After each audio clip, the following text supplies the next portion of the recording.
Bismillahirrahmanirrahim. Assalamualaikum warahmatullahi wabarakatuh. Perkenalkan, nama saya Fahira Lestari, Prodi Manajemen Pendidikan Islam. Dengan ini saya akan menyelesaikan tugas filsafat ilmu dengan dosen pengampu Bapak Firman Sidik MPDI, yang mana tugas pertama yaitu tentang manusia dan filsafat. Sebelum kita mengkaji atau mengetahui lebih dalam apa itu manusia dan apa itu filsafat.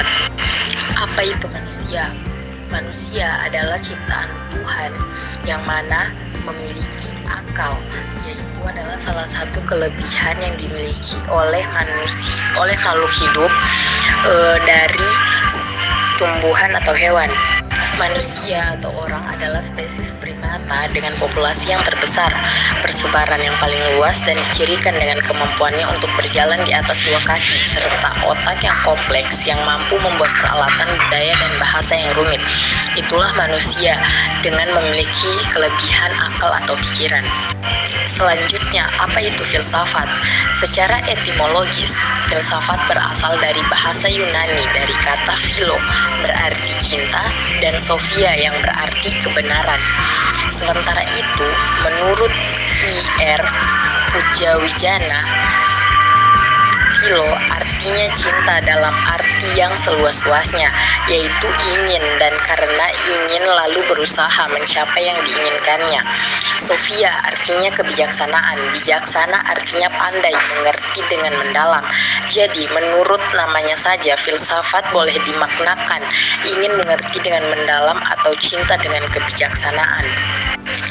Lanjut, hubungan manusia dan filsafat. Setiap manusia dengan segala potensi yang dimilikinya mampu untuk berfilsafat. Akan tetapi tidak semua orang senang dan mau berfilsafat. Karena untuk berfilsafat, individu perlu berangkat dari pertanyaan-pertanyaan yang sederhana, namun membutuhkan proses berpikir yang mendalam, sistematis, dan universal. Misalnya, pertanyaan-pertanyaan siapakah aku, dari manakah datangnya dunia ini?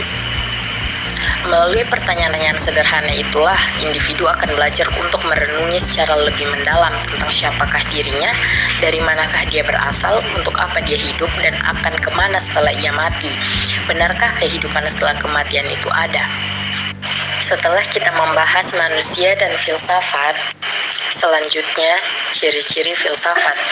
Menurut Sudarto, pada tahun 1996 menyatakan ciri-ciri berpikir filsafat adalah yang paling pertama, metodis, menggunakan metode cara yang lazim digunakan oleh ahli filsafat dalam proses berpikir. Kedua, sistematis, berpikir dalam suatu keterkaitan antara unsur dalam suatu keseluruhan sehingga tersusun suatu pola pemikiran filosofis. Ketiga, koheren, di antara unsur-unsur yang dipikirkan tidak terjadi sesuatu yang bertentangan dan tersusun secara logis. Keempat, regional, berdasarkan pada kondisi berpikir yang benar dan logis atau sesuai dengan kaidah logika. Yang kelima, komprehensif, berpikir tentang sesuatu dari berbagai sudut atau multidimensi. Keenam, radikal, yaitu berpikir secara mendalam sampai ke akar-akarnya. Ketujuh, universal, di mana muatan kebenarannya bersifat universal atau umum, mengarah pada realita kehidupan manusia secara keseluruhan. Setelah ciri-ciri filsafat, kita masuk ke objek filsafat. Menurut E.C.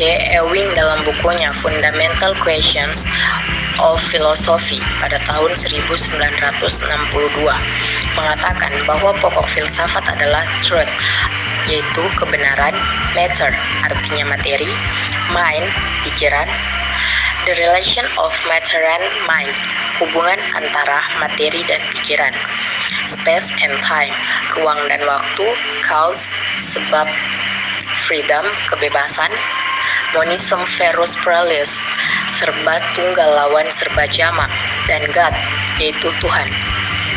Maka dapat diambil kesimpulan bahwa objek filsafat adalah segala sesuatu yang mewujud dalam sudut pandang dan kajian yang mendalam atau radikal. yaitu objek material dan objek formal. Berpikir ilmiah.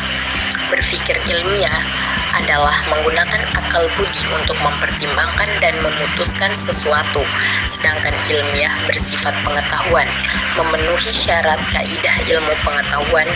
Berpikir ilmiah adalah berpikir rasional dan metode berpikir empiris.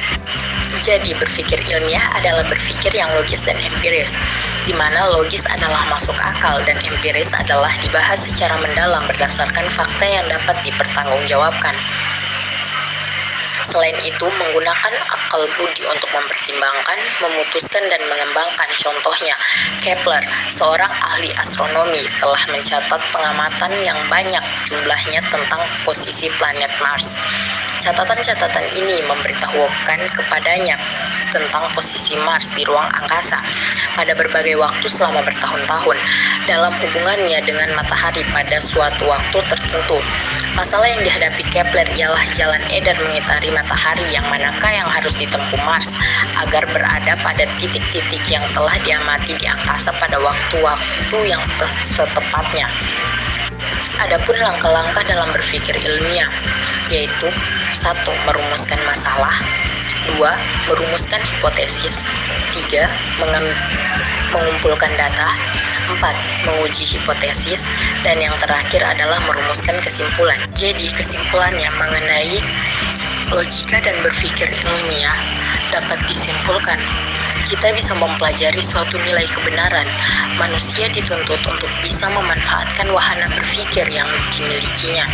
Manusia juga harus mampu memposisikan dirinya di posisi kebenaran, yang mana hal tersebut dilakukan manusia untuk menempatkan penalaran sebagai salah satu langkah ditemukannya titik kebenaran, yaitu dengan pengetahuan inilah kita bisa berpikir ilmiah.